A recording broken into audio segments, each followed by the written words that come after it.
Good morning and welcome. We're wrapping up another month here. My name is Taylor. This is Hacking Company at RE/MAX River City, and we are excited to talk to you a little bit about what's going on in the real estate market. Now, I can't do this on my own. I could not possibly sell as much real estate as what our team is selling, and I need help. And I need help from some great people around us. So I'm going to bring out our teammates here. Welcome, Jane. Welcome to Cordell, to Amy, to Tony. And I want to touch on a little bit from each person. Jane Vu, now you have been behind the scenes with us for like a year now, right?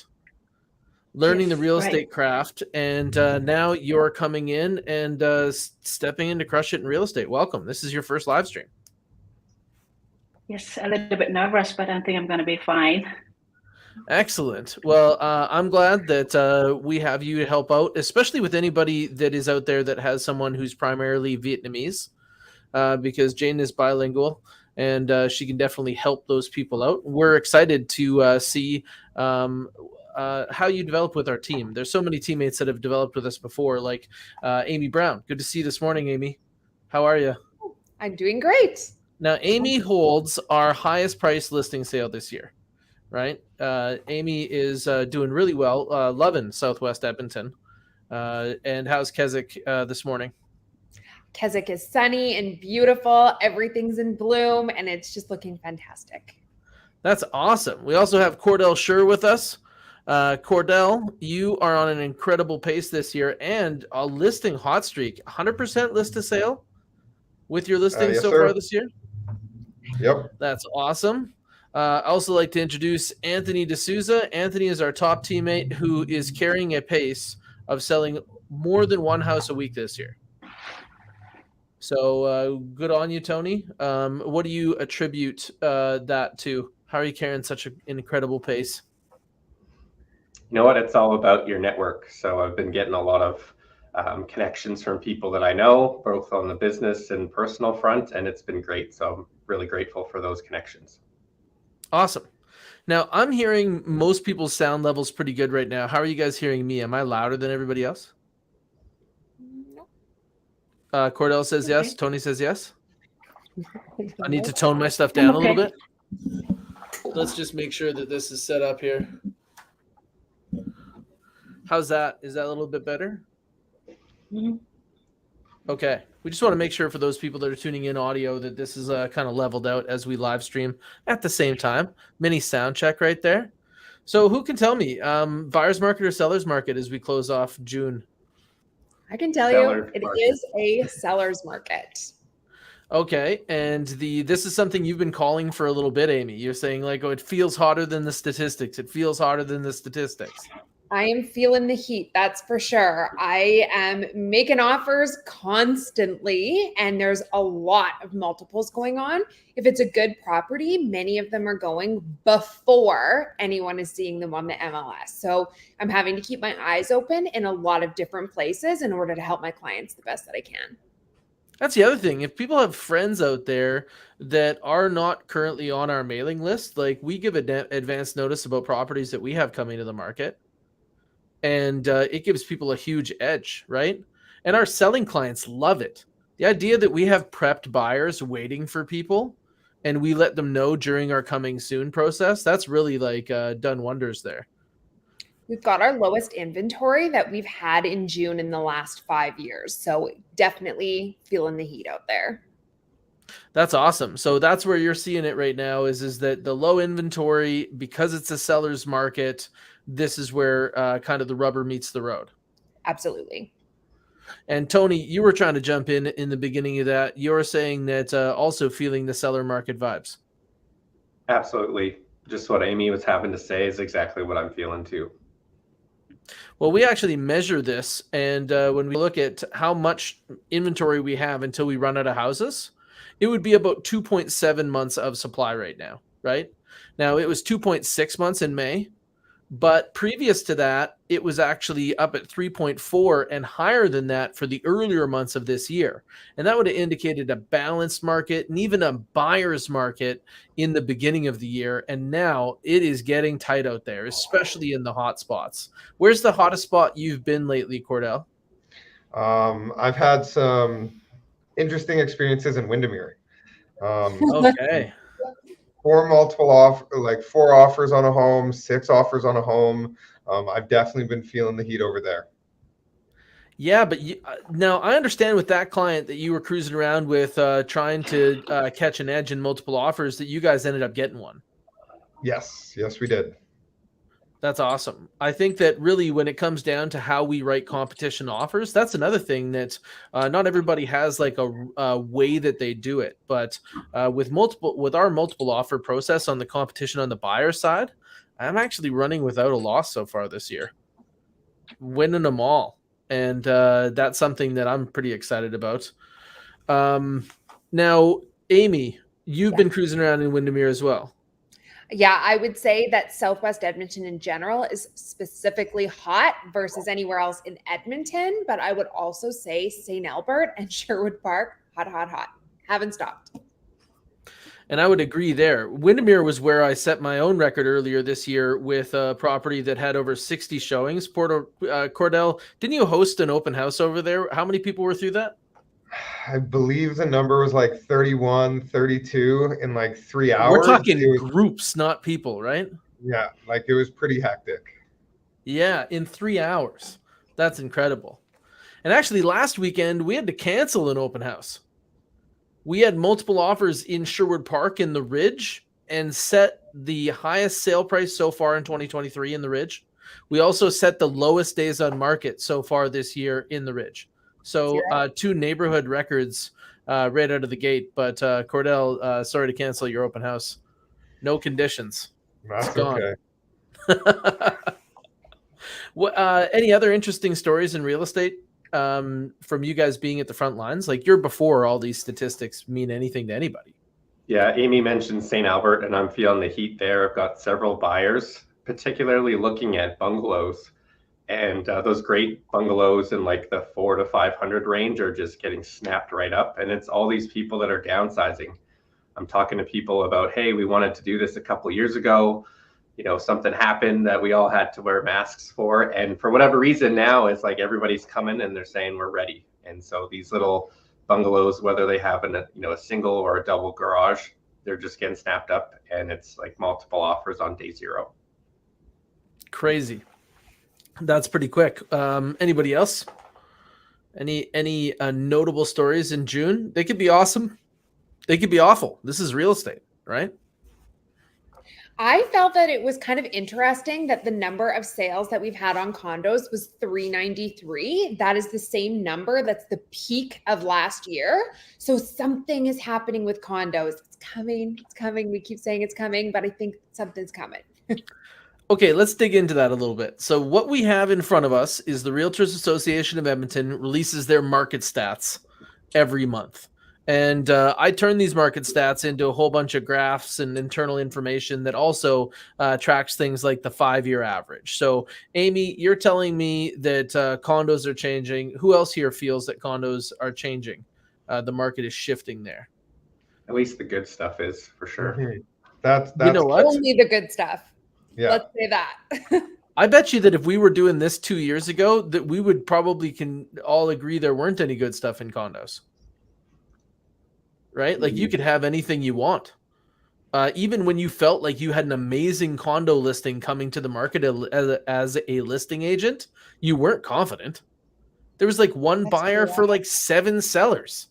You know, competition was wicked. So let's break that down a little bit. So I'm going to go through it one by one. So condos in their days on market, they're below the 5-year average, okay, for June. And then when you take a look at condos for their price, this was something that was interesting. Bucking the trend, they are lower average price than the 5-year average for condos. But almost every other metric, when we take a look at apartment style condos in the number of sales in June was higher than the 5-year average. When we take a look at what we're carrying or how we're having new listings coming to the market, the average is 638. There were 688 new listings. So even though there were more new listings, the market is consuming them. And sales to listing ratio is 70%, which is much stronger than the 62% that was the 5-year average for condos. Yeah. So here's what I'm feeling, and I want to know if you guys agree or disagree. The detached ran away from the duplexes, and so the duplexes started to lift in price because people were being pushed out of the detached market into those duplexes. And there aren't very many duplexes. Like if you take a look at inventory wise, like there's, I think that there's probably 10 houses for every duplex there is out there. And then when you take a look at apartment style or townhouses, now those ones are starting to pick up and look better. Townhouses and row houses, right? Again, over in the Windermere area in Ambleside, we had a great residential attached that had a good result earlier this year. And then now that those have moved up, I think that there's some people that are like, okay, well, I'm buying an apartment style condo now because the townhouses are too much. Is that what is anybody else feeling that? Do you have people moving down market right now? You know what I think is going on? I think that people have locked in a low interest rate on these condos, rented them out for a little while. Interest rates are going up and they're like, people are buying these. Let's sell it. That's what I think is happening. So people are responding to the market demand. Yeah. So I think those two things can be true at the same time. Is we're getting better condo listings because people feel as though it's the first time in a long time that it's been worthwhile to list it. The second is they're feeling pressure. If they don't want to raise rates on their rent and their condo renewal came, it's time to go. And then the other element is that people are having to choose now. They may not get everything they want in that duplex, so they got to buy that townhouse because the prices are going up. They may not get everything that they want or that they need for the location of that townhouse, so now they're in apartment-style condos. Our market is definitely shifting that way. Is there any property type that you think has higher potential right now than these apartment-style condos? I think they're a good pickup. Like There's for the investors first in the market, a lot of them right now, and they're coming to look at condos because they're easy to rent out, they're easy to manage from a distance, and as long as they've got good condo fees, people are snapping them up. Yeah, buildings with good locations and amenities seem to be pretty popular. And, you know, conversations with investors that we're having, they're just like, how much can you buy a condo for? And surprised that, you know, even the condo fees are lower than what they're used to in other places like in BC or Toronto. So They're also like, how much can you rent them for? Like, they weren't expecting that too.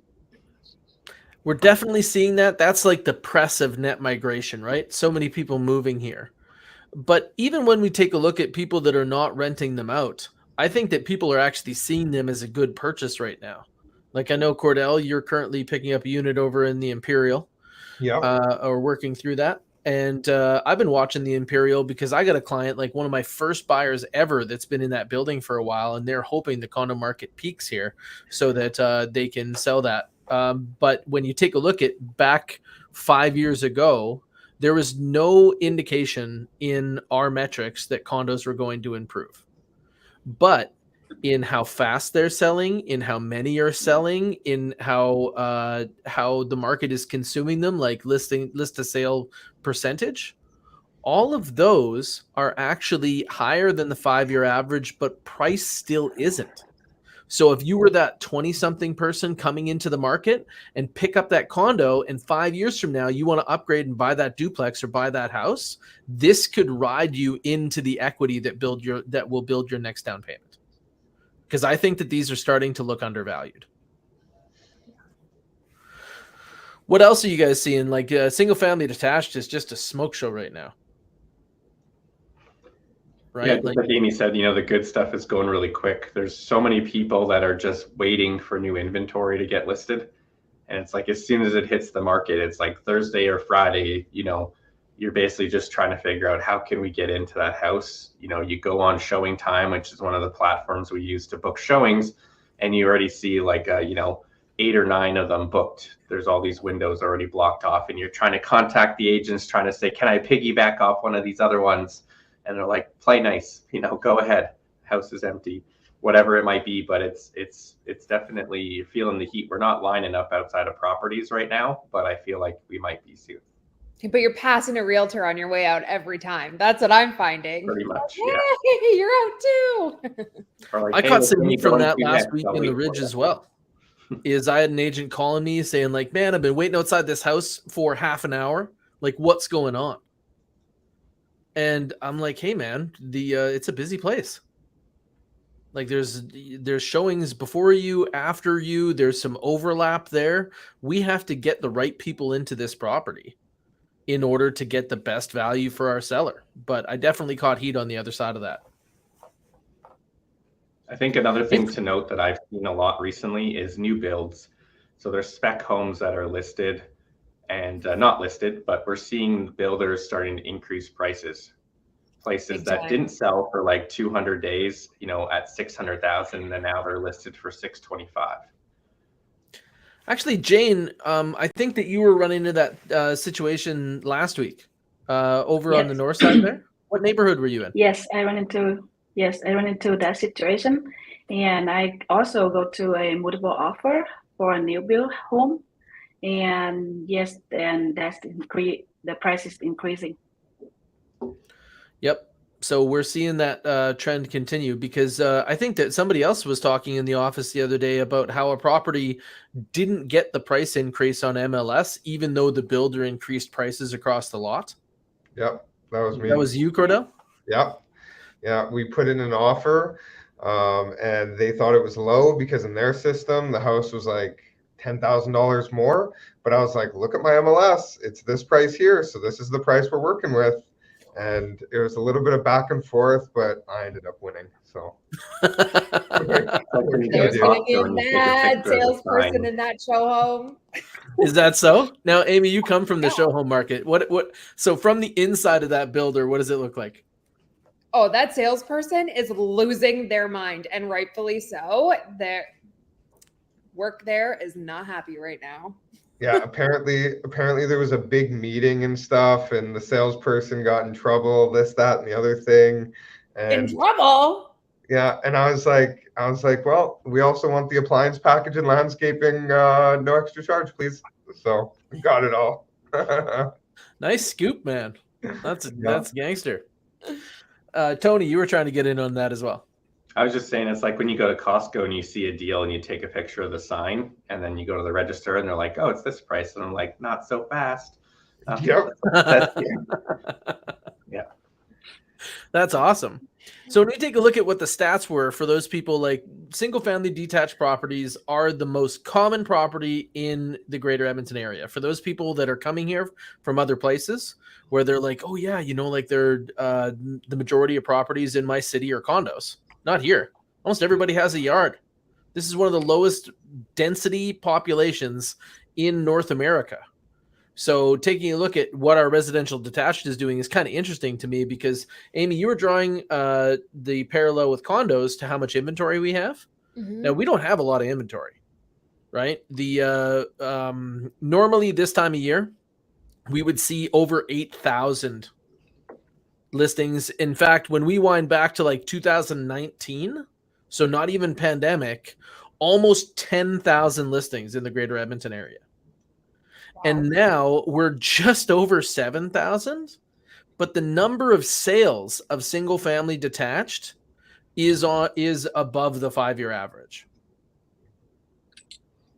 So I think that that's what really hammers home supply and demand to me, is that we are still selling at the same pace or higher than the same pace, but we have less to choose from. So that means that more of the market is being picked up. And for those people that are thinking about selling their house, especially if you are downsizing to an apartment style condo, this might be your last bus.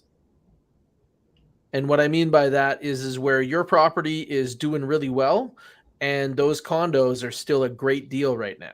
Now, your property may continue to pick up value, and since you have more invested in the market, it may still turn out really well for you. But I think condos are going to start to raise in price here right away. I was really curious about, you know, what's going on with sales and pricing and all of these things. And so I listened to a podcast on a national level, not Edmonton, Alberta. But they were saying that a lot of people are still locked into really nice low interest rates. And that's why we're having lack of inventory. They're like, we got to stay here while we still can, and we'll figure it out later. But later, I think we're going to see a lot of turmoil. So if you're looking to move, do it while you still can. So let's talk that out a little bit, because these people sitting in their current interest rate, like, do they have to leave their interest rate to move?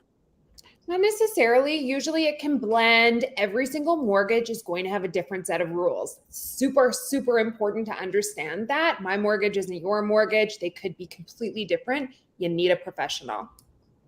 And what a professional can show you is whether or not your mortgage has a port option on it. So there are quite a few mortgages in the market. Like the highest market share in the market is major banks, which more commonly have this option. But Amy's right. You got to check your own mortgage and talk to a pro. But you can take your mortgage from one house to another, and then you can add the amount that you're going to add, and that money is going to come to you at current interest rates.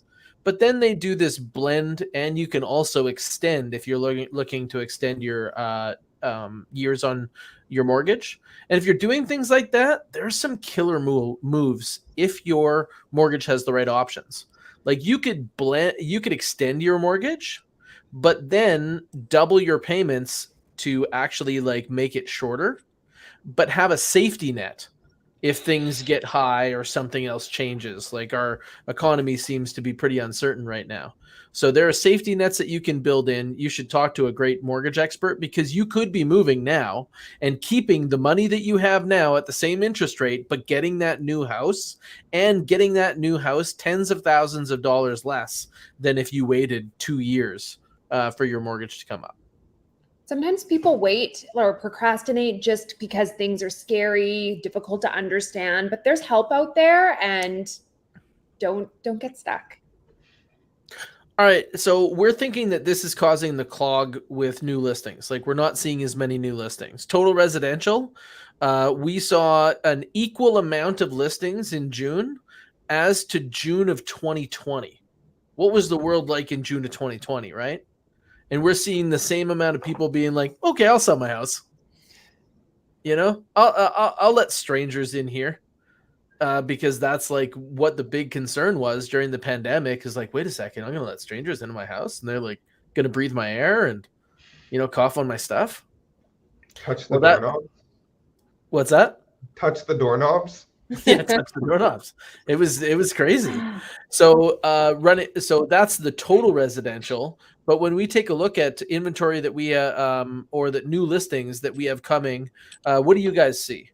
Let's go Tony first. So we see that with detached properties, we're just like in a really low period, right? Not getting as many new listings coming at all. I think Tony might be frozen. Tony, are you frozen? I didn't hear anything there. Oh, okay. I was like, do you want to talk about new listings with me, Tony? Absolutely. Yeah. I mean, what I'm seeing, like from the people I'm talking to, is some people are uncertain about what they're going to move into. You know, we've talked to them about, talking to a mortgage specialist, because if we get you the right possession, we might be able to, get a longer amount of time so we can help you buy a place and then have your place sold if it's a great property. And, we've done all the research and we know that it'll sell. There's definitely some ways we can help with that, but I think people are just nervous. And so we're just having good conversations about, where are they trying to go, how it's going to help them. And it has to be more than just like, this is like where you need to go. It's like, why is this going to be better? Let's get you out of those stairs. Let's get you into a bungalow or a condo, because it's going to make your life that much easier. So those are some of the conversations that I'm having, but there definitely is a consensus of people that are saying, we're just not sure. We just we don't have to move. Maybe we'll just wait this out a bit longer and go from there. Mm-hmm. Yeah, I think that new listings across the board when it comes to most property types are less than the 5-year average. We're seeing condos, more people are coming to the market. And I guess that kind of is what you were talking about there, Amy, with more people being like, oh, it looks like it might be a good time to sell now. Mm-hmm. So where do you think that well, actually we have seen some things in the news right now. What do you guys think about that new Coliseum district? I hope it doesn't become like ultra high density. I want to see it be reasonable family homes. Because they did talk about both of those, right? Like they were talking about having houses in there and then also having like 6-story buildings. The hard thing is that like people that want to live a single family lifestyle don't want that 6-story building. That's true. If we're selling a property and it backs on to what would be a high rise, like over 4 stories there, that building needs an elevator. And if you're backing onto that, less people are going to choose that property at the same price as they would choose one that backs onto other houses, or that maybe has an advantage, like backing onto a park. So I know that they're building these things thinking about the future and that there's still going to be, a need for housing with people relocating here, but we can't sell the condos we have right now. And so I'm not sure we need more. And that's not a super desirable area to be in. We can see other places like the city airport where there's Blatchford that's not super desirable. And I would say that area is even better than the Coliseum. And it's still taken a long time. So I'm not sure that this is a great idea, but we will, I'm sure we'll spend a lot of time over there once there's buildings to sell. Blatchford has very specific rules, which is what's holding it back. It's not necessarily the location or anything like that. Right. So tell us more. What are the rules and in Blatchford there that you know that are holding it back? Okay, so I don't know them all, but I know that architecturally they have a really expensive exterior look. I also know that there's a lot of environmental stuff that they're doing on these homes, which is great if you're looking long term, but it costs a ton of money. So it's cost prohibitive in there. And as we've been seeing kind of everywhere, lots are getting smaller and smaller and smaller. And so that's been a real struggle for a lot of families that would have been considering the area. Yeah, like because I see it so often on property tax assessments, I see lot size in metric. And I know that clients often will say that when it's over 500 meters squared, that it starts to feel like a good size or a larger backyard. Most of the new developments around the outside of the Anthony Henday are like closer to 400 meters squared. And then when we start to feel like they're really tight, or am I wrong in saying that when you get to like 350, it's a really tight lot size? Sometimes it depends on the house too. Like I have seen a lot of like massive square footage, tiny lot. Nobody wants that. Or I'm the not zero mowing lot any lines, lawn. right? What's that? The 0 lot lines with a tiny backyard. Yeah. So I haven't that's something been that to that definitely either. allows people to get like more of the house that they want. And I guess if you're really close to a park, that might make sense. So Blatchford is basically making it more expensive, even though it's already expensive because of the location value there. Mm-hmm. And a lot of people would rather choose to build something more affordable outside of the city. Well, and we're such a a car reliable city. Everybody here drives. There's not a whole lot of commuting as much as other cities are reliant on this public transportation. I know Edmonton's trying to change that, but I mean, you can pretty much live anywhere in the Edmonton area and get anywhere you want to be in half an hour, depending on the time of day. So I don't know how well it's going to do in that Blatchford area, just based on what Amy was saying and other things that we're seeing with the pace of the growth there. But I don't know. I don't have anybody that's saying I need to specifically live in that area at this time.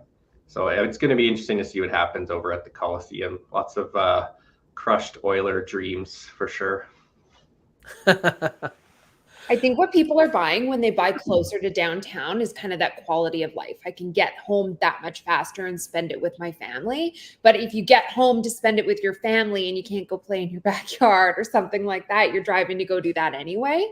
And so a lot of people are choosing areas like Windermere, Keswick, where they can have a nice big yard, the nice big house, same price as what they would have to sacrifice in Blatchford. And so I think that's what we're seeing. Yeah, I would agree with that. Was there anything that anyone found surprising about the statistics package? It's tough to inventory. surprise you guys because you're the ones making the statistics. So, but what were you saying, Amy?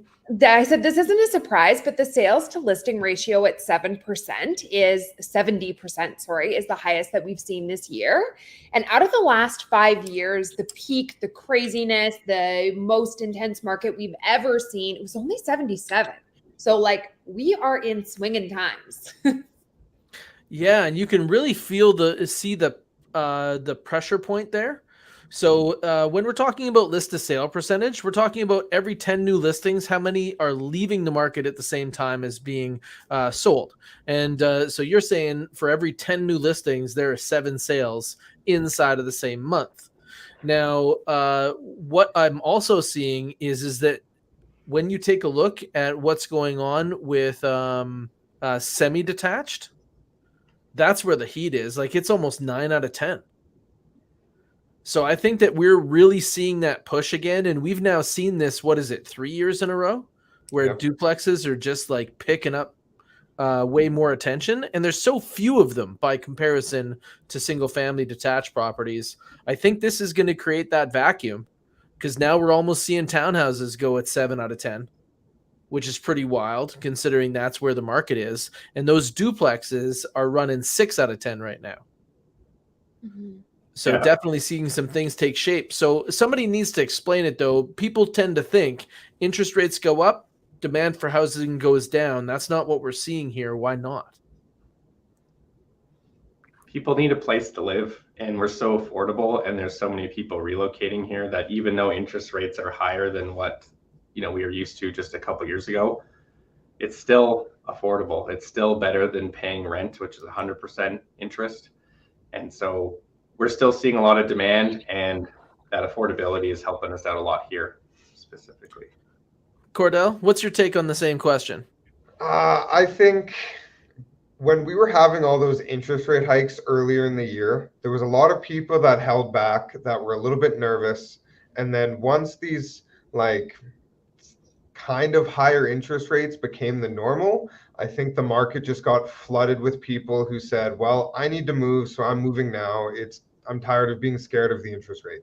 And so I think that's what we're seeing is the effect of 6 to 8 months of built up buyers and sellers all coming to the market because they're not worried as much about the interest rate. Great take. Jane, interest rates go up. Obviously, the demand for housing goes down, but that's not what's happening. Why? Because what I think is in Ontario and BC, the price is high. And in Calgary right now, people is crazy for the price. So a lot of people, instead of buying over there, they choose Edmonton, way more affordable. And like Amy said, that they have the blend mortgage and they still have the low rate with that. So they need to buy now. But for the other, like the single family, is a little bit high, so they focus more on duplex, townhouse, and condo. That may be the reason make that duplex, townhouse, and condo go high. Yeah, it's starting to make up some pace. So what we think is that there's going to be less buyers in the market because interest rates moving up move more people out of the market. But what if the buyers just came from somewhere else? Well, they are. In fact, the number of people moving to Alberta is continuing to be record-setting, and I think that that's going to continue to develop our market further. We are in recovery now. When you saw what happened to real estate in Alberta from 2015 to 2020, it was not a good sight. Properties were going down each year, and now we're on this incredible recovery run. Amy, do you think that we missed any factors there on why interest rates are going up and housing demand is still going up? I don't think so. It's just the Wild West out there. But I can tell you from doing this for nearly 20 years now, everybody for years was waiting. The prices are going to fall. The prices are going to fall. And guys, that has not happened. If you need to move, move. I think that that's great advice. And I think that that's a great way to wrap up our conversation here in saying that, you know what, the property prices are not going to go down. So if you're looking to save money by waiting, it does not look like that bet's going to pay off. So talk to a mortgage person right now. And often there's somebody in the family that wants to move and there's somebody else that's using this as a defense. Nope, we've got a really good interest rate. Don't touch it. right? And so they need to bring this information and say, hey, listen, we want to marry the house. We're just going to date this interest rate anyway. Because if interest rates correct and start to go down in a couple of years, we're going to break this mortgage and get a new one. So marry the house, date the rate. But if you're waiting for housing in Edmonton to go on sale, that sale is not coming. Well, thanks everybody for joining me this morning to kind of unpack and have a little conversation on the month that was. You guys had a stellar month, putting up wins left, right, and center. That's awesome. So let's keep going. See ya. See ya. Hi, guys.